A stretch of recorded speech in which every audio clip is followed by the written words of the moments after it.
I'm going to talk about two arias by Handel because they're excellent examples of how Handel manipulates and transcends Baroque form for drama and characterization. The two arias we'll look at are both sicilianos, and they were written within about 6 months of each other in the 1730s. The first is the King's aria, Al sen ti stringo e parto, from Act 3 of Ariadante. The second is Alcina's final aria from Act 3 of Alcina, Mi restano le lagrime. For comparative purposes, we'll look at another Siciliano from Ariadante, the King's Act 2 aria, In vida sorte avara. The Siciliano is a lilting 6/8 or 12/8 dance which was popularly thought to have come from Sicily.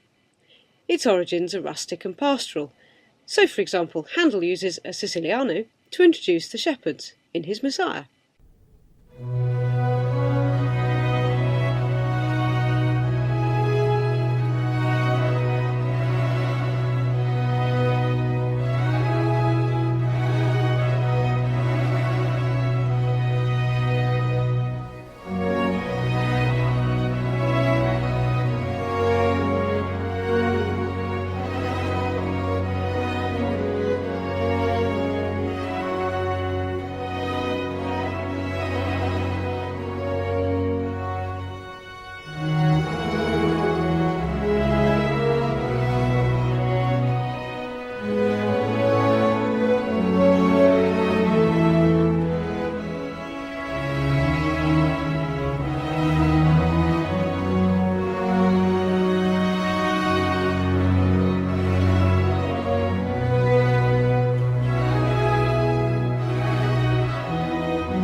The Siciliano's lilt also makes it ideal for pieces which need to express sighing and sadness, and there are loads of examples of this use in Handel's operas, quite a few of them in Ariadante and Alcina. With one exception, Delinda's Se tanto piace al cor, the Sicilianos in these two operas are all da capo arias, that is, they have an A section, a contrasting B section, and then a return to the A section. But their different treatment shows what David Kimball calls, in his lovely book on Handel on the Stage, the infinite variety of the da capo aria. Arias were based on the structures of classical rhetorical speech, the sort which every good German schoolboy was brought up on.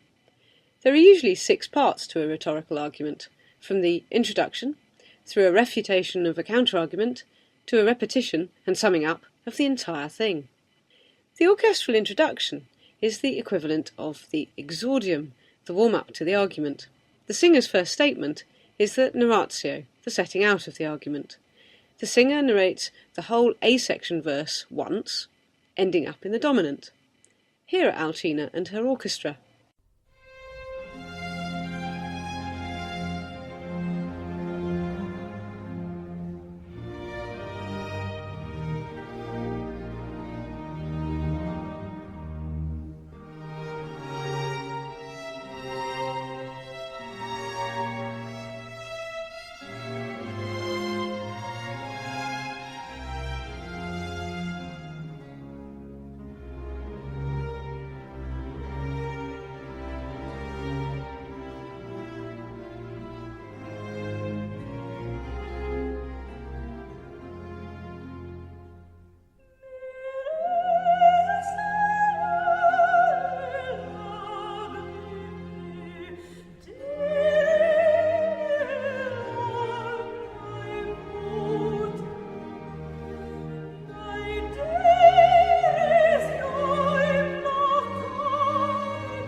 And here's the king in vida sorte.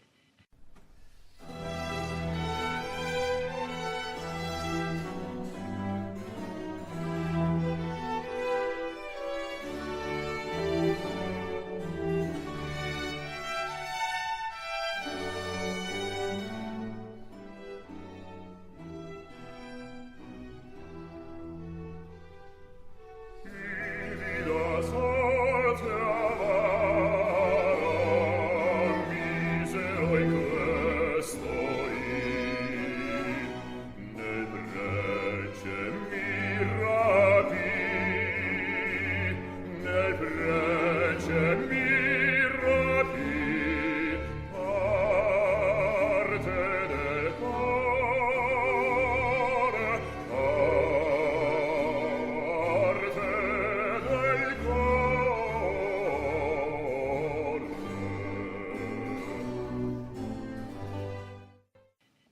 king repeats himself a little, but he's very conventional in this aria. However, his entry into his next aria, Al senti stringo, is most unconventional.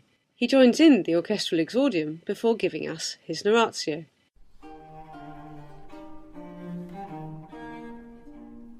Al senti stringo e parto,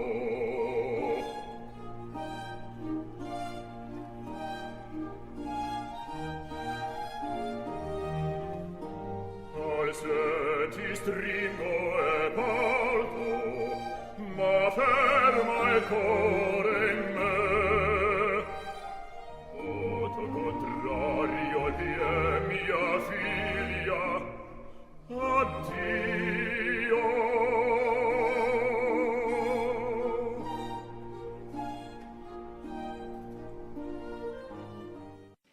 His first statement, therefore, is a false start, and it shows his complete perturbation, his inability to disport himself with proper decorum, and the collapse of his regal dignity. All of this in just one phrase. After the exordium and narratio, there comes the propositio, an expansion on the narratio. This is the repetition of various phrases of the verse. Finally, the orchestra, with or without the singer, sums up with the confirmatio, using all the musical themes of the A section. Here's Alcina finishing her propositio, and the orchestra playing out the confirmatio.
The next part of a rhetorical speech is the confutatio, where the orator knocks down the opponent's argument.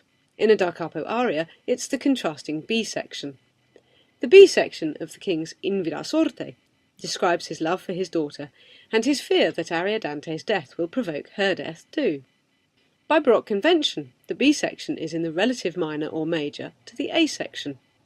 An aria in G major would have a B section in E minor, an aria in E flat major would have a B section in C minor, and so on. How much a B section conforms to the stereotype depends on both the creativity of the composer and the unique situation of the character. The king, for example, shows his formal grief by starting the B section of In vida sorte in A flat major, the relative major of F minor. However, he's unable to keep up his formality. A D natural in the bass line soon puts it in E flat major, and the B section ends up in the rather surprising key of E flat minor, which Handel elegantly turns back into F minor, ready for the repeat of the A section, the peroratio, or the final bit of rhetoric. Ornella figlia cara del cor la traneta, potrei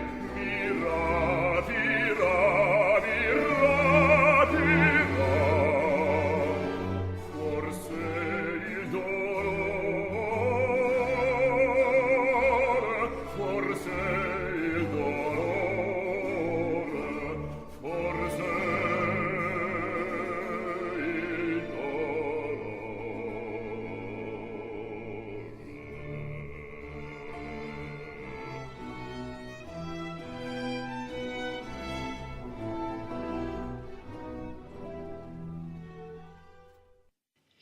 If the king's B section is not quite textbook here, his next B section, in Al senti stringo, is even less so. The king only just manages to utter the verse. He hasn't it in him to repeat any phrases. Musically, he has only one phrase, which he repeats twice, each time lower in pitch, starting not in the C-sharp minor we'd expect, but G-sharp minor, then going into F-sharp minor. He ends up in C-sharp minor, ready to take us back to the A section, perhaps suggesting that even in the depth of his grief, he hasn't shed all of his court formality. Ti lascio, Dio, non so, se più ti rivedrò, cor Dei, cor mio.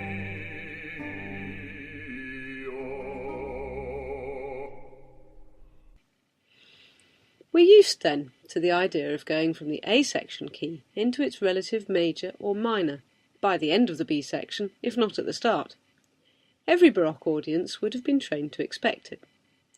Alcina's B section should therefore be in A major, and perhaps sound something like this, although don't listen too hard, I'm no composer, let alone a Handel.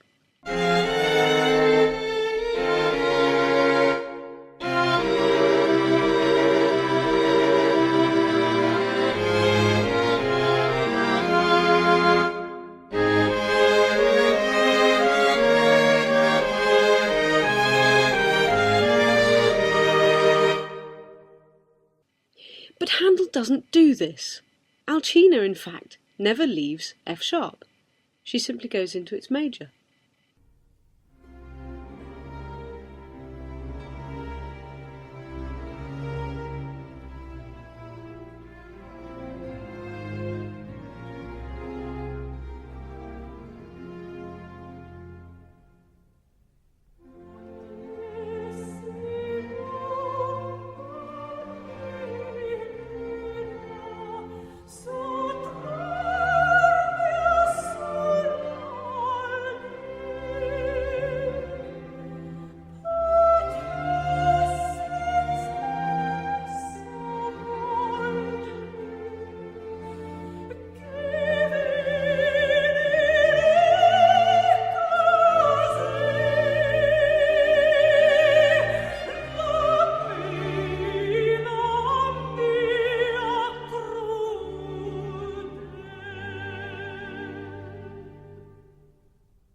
The sudden, shimmering brightness and warmth of this key takes one's breath away.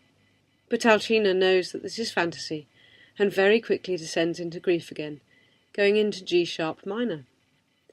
I hear you ask, by what amazingly subtle twist will Handel get us back into the F-sharp minor of the A section? None. We just go back into F-sharp minor. Alcina has lost all her ability for enchantment.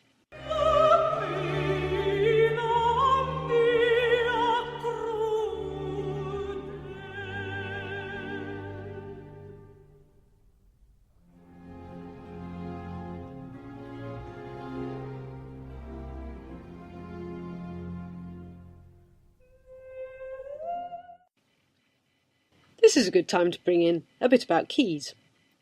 Alcina sings in F-sharp minor because she's feeling lonely despair. Keys during the Baroque period had meanings or effects. If we study the works of Handel, it becomes clear that he uses certain keys for certain situations or emotions, and that these correspond with other composers, such as Bach, and theorists, such as Handel's erstwhile friend Johann Mattheson. Mattheson describes F-sharp minor as connoting huge sadness, languishing, loving, abandonment, and loneliness.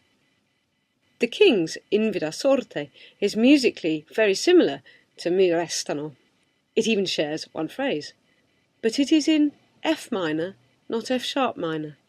He's not in lonely despair, but he does have the tödliche Herzensangst, morbid anxiety, that Mattheson ascribes to F minor. The King's Al Senti Stringo is in E major, which may seem to us a warm and happy key, but this isn't the case for Handel. Elsewhere he uses E major for Cleopatra's aria Piangerò, when she thinks that, conquered and captured, her life is over.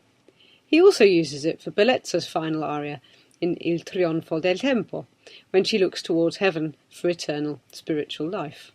Mattheson reveals all. E major for him signifies desperate or very morbid, incomparable sorrow. It is most suitable for extremely helpless and hopeless love, and has, in certain circumstances, such cutting or cleaving or sorrowing and piercing that it can be compared with nothing except a fatal parting of body and soul. It's therefore the perfect key to suggest a man, the king, afraid of losing the person, his daughter, that he values more than his own being. Finally, a little note about orchestration.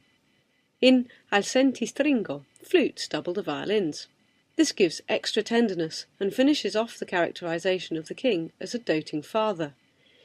This little aria is not one of the fireworks of the opera, but I hope that our exploration has demonstrated its importance in characterizing the king's relationship with his daughter, which is crucial to the development of the plot. Alcina's Siciliano is the final piece of her characterization. The easy power that she showed in her first aria, Di cor mio, is broken, as is her spirit. She has not even the dignity left for a proper B section.